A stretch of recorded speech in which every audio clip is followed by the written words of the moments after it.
Imagine driving around a car like this with that just hanging right by your feet. That is a bare wire. Hey everyone, in today's video, John is going to be working on this 2009 Lamborghini Gallardo Spyder. Now you may recognize this vehicle from our Instagram if you follow, but it's actually not the same car. This client had a 2008 that we did a stereo upgrade in, and unfortunately one day while he was sitting in traffic, patiently waiting to make a left turn, an inattentive driver rear-ended him and totaled the car. It was a long search before he found a replacement, but this is actually the replacement vehicle. Luckily, he was able to at least pull out the Kenwood radio that we installed in the last car, but we will need to address speakers and an amp in this vehicle. And the client also let us know there's a K40 previously installed in this car, but he wanted us to take a look at the install because it doesn't appear to be working. Now that we have the car in the shop, we can get a better look at what's going on under the dash. So this is the Kenwood DDX 9907XR that came out of the client's last Lamborghini. And I didn't notice this till now. He kind of nicked up the kit a little bit trying to get that out. Hopefully we can apply some heat to that and smooth that edge out. And then this is the interface that we use from Mecha, the AXVI 9003, that allows us to retain the stock amplifier. And I don't think this has steering wheel controls. No, because we didn't have this connected to an AXS-WC and the Acra antenna adapter. I think that's a 40U56 that we use. One thing he didn't grab was the microphone, but we can definitely dig one up in a spare parts bin. And this time around, we're gonna install the Maestro. Even though this car isn't Maestro compatible, John is gonna flash for any car, which is gonna allow us to interface the K40 to the Kenwood head unit, which is really cool because in a car like this, it's super loud. It's gonna be hard to hear that K40 speaker under the dash, and that's gonna actually allow us to mute the stereo and he'll see the alert on the screen, which is super cool. The cool thing about integrating the Maestro ADS MRR with this K40 in this vehicle is this car is so loud. With the stereo cranking, cruising down the highway, it's gonna be close to impossible to hear the little K40 speaker under the dash let you know that, hey, you're getting hit with radar or laser. By tying the Maestro in, it's going to actually interrupt the stereo. So it's gonna mute his stereo, he's gonna see the display on the screen, it's gonna get his attention. And this is just a cool bonus feature that we're able to do. When the client first brought this vehicle in for me to take a look at, one of the things he was concerned about was that K40 under the dash, and he literally meant under the dash. I took a look and that thing was literally dangling right by the driver's side feet. Once I saw that, I knew this was going to be a total gut and redo. Imagine driving around a car like this with that just hanging right by your feet. That is a bare wire right there. The more John pulls apart this K40 installation, the uglier it gets. This is what I found under the dash of this Lamborghini.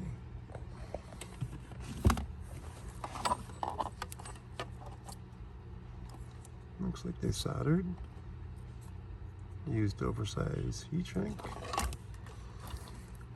really cool blue sleeving, and some kind of like medical tape. Bizarre. Before John dissects this K40 installation, he decides to go ahead and get the Kenwood stereo harness prepped on the bench. Did a little more digging. I found that the radar GPS wire is cut. And there's the other half.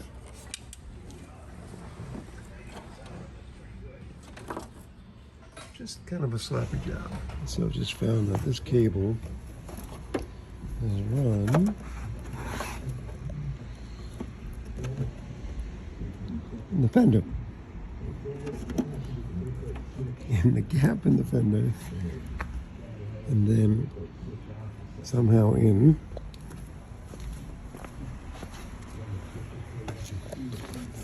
this mess in here, which needs to be completely redone.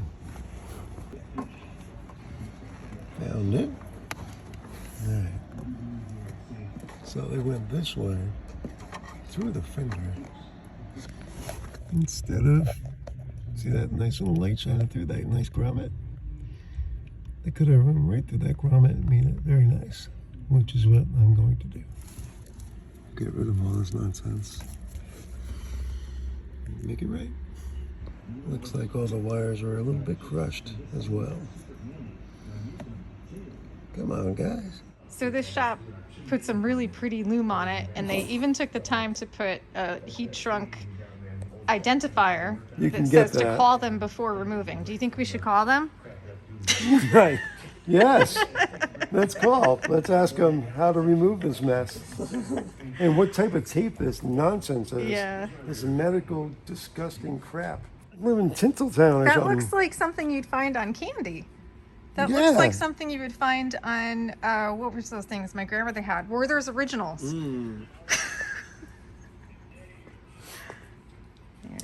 I feel a presence. What's happening? Just looking over your shoulder like I always do. Mm-hmm. So what are you doing? Wondering why I work with my wife. What are you fixing? I'm right now terminating the radar detector wires. Right, this is the GPS wire. That was the wire that you found cut. Well, no, then I realized there's two GPS antennas. Oh, because there was an old K40. Mm-hmm. There was two old K40s in here, but only one so of them. I found, so there's one up in here, so I'm hooking up to that one. But I ran the other one just in case. I extended it. Just the GPS antenna you're talking about? Yes. Okay.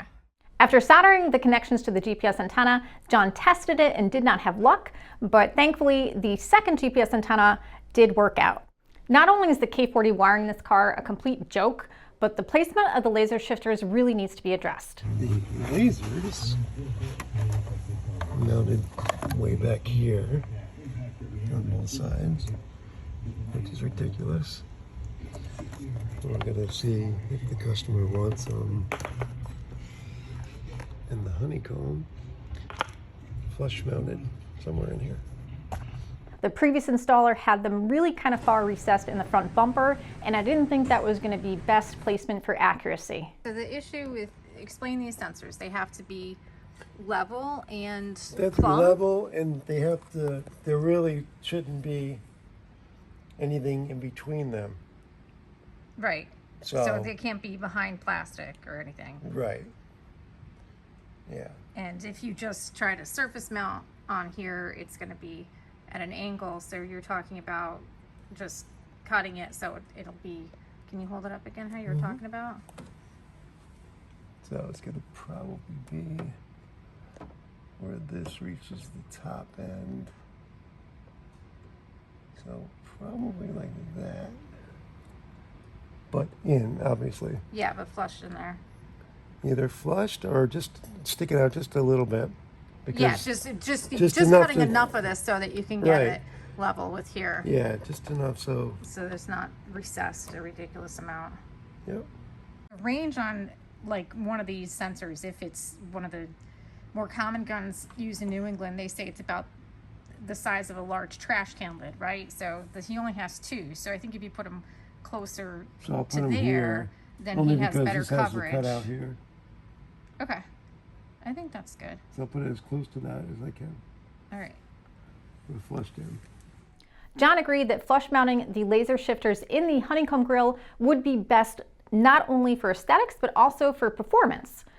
Although after looking up how much a replacement grille would cost, I was anxious about recording him doing this, so I just kind of let him alone and let him do his thing without anybody watching over his shoulder. All right, so John has gone ahead and he flushed these sensors into the grill so we get the best performance. He did not record that because I don't think he wanted to jinx himself. And these panels used go for anywhere from $300 to $500 a piece. So how did you do that? Actually, it's simple. You just cut the tabs, line them up. I taped around it, cut, and then of course you want to smooth them out as much as possible. But follow this line because when this is in the car, that's straight up and down like this. So. And then how'd you hold it in place? Let me see the other side. Okay. I used a like a CA glue, very little bit, right where it meets, top and bottom, and then I cured it with light. Cool. So let me see how that's gonna look. No, it's gonna look great. Yeah, it's gonna blend right in. Yeah. There we go. Yeah, like it was always there. Yeah. So there's the second one.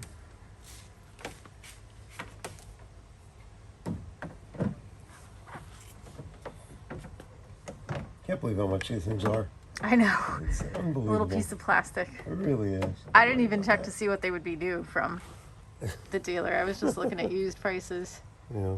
John moves on to wiring up the factory reverse camera to the aftermarket Kenwood stereo. Okay, so right now John is working on trying to retain this camera. So what is that right now that you're looking at? That's the interface for the factory camera. So this is against the firewall back here. I just wanted to pull it out a little bit. Two 10mm bolts. But in this plug, there's a black wire and a white wire. The black is the shield, the white is the video positive. And we're going to interface with this. I twisted up yellow and black. You definitely want to twist it up, reject noise.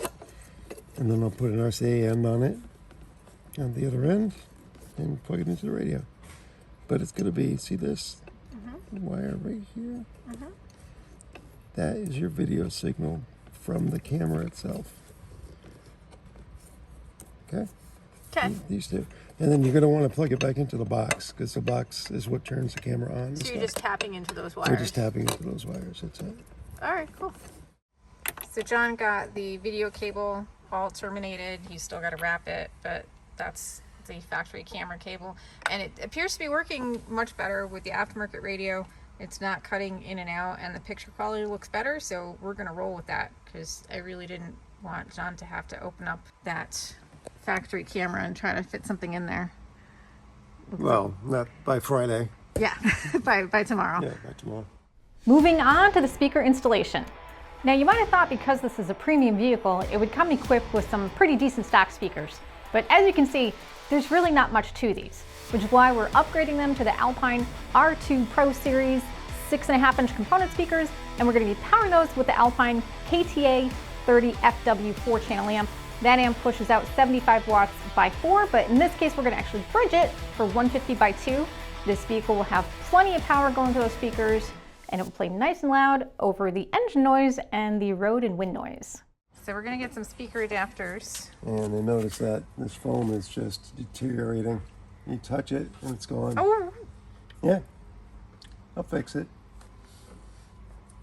I have to. yeah. Every time you touch it, it just disappears. And we'll maybe put some Well, I have stuff for that. fast rings and Yeah, we'll do fast rings and we'll do. foam or something behind there. Yep. Got pressed in down here. Yeah, it's your typical Audi too, because you only get half of the speaker through the grill. Right, right. That was like just like the last one we Yeah. did, right? But you know, it's all right. It's cool.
One of the reasons I wanted to integrate the Maestro with the K40 in this car is it's so loud. I don't know what the chances are that you would actually hear the K40 speaker under the dash. If you're cruising down the highway, cranking the stereo, top is down, you know, you've got your wind noise and your road noise, it would be really difficult to actually hear that alert come through. By flashing the Maestro for any car, because keep in mind this car is not technically a Maestro compatible radio, you can flash it for any car and have that K40 actually interrupt and mute the stereo. So your music's going to cut out, your display is going to kick on, and hopefully that's going to catch your attention so you can hit the brakes, slow down, and avoid getting that ticket.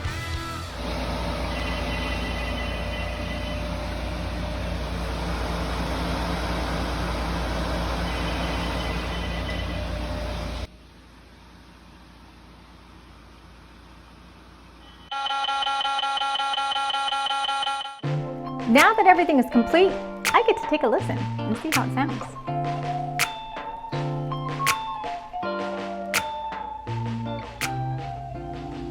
Found an island far away from me, a shipwreck past the sea, where nobody goes, no search party.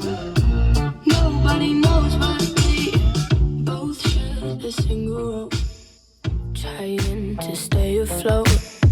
The treasure that you blew when I was tied to you, we reeled each other in, got caught up in the wind. Our sails, they pulled too hard, and we fell off our raft. If our own mistakes are too much to take, if it just won't work and we can find a way. That's awesome. This car is really loud, but with that little amp bridge, this thing has plenty of power. They'll be able to hear it over the engine noise and road noise and wind noise. And the other thing is we didn't do a subwoofer in this car, but it has plenty of mid bass. Not a lot of like very deep bass, but more bass than I honestly thought it would have. I'm pleasantly surprised. John did a really good job on this one. This installation turned out great. Everything was neat and clean, as always, and John did a fantastic job cleaning up that K40 installation and making this car sound great. We hope this client gets to enjoy this new setup for many years to come. Thank you so much for watching, guys. We appreciate it. If you enjoyed this content, please give me that like and subscribe, and I will see you guys next time. Slowly you drifted off, putting us on the rocks. No longer want to know where you make plans to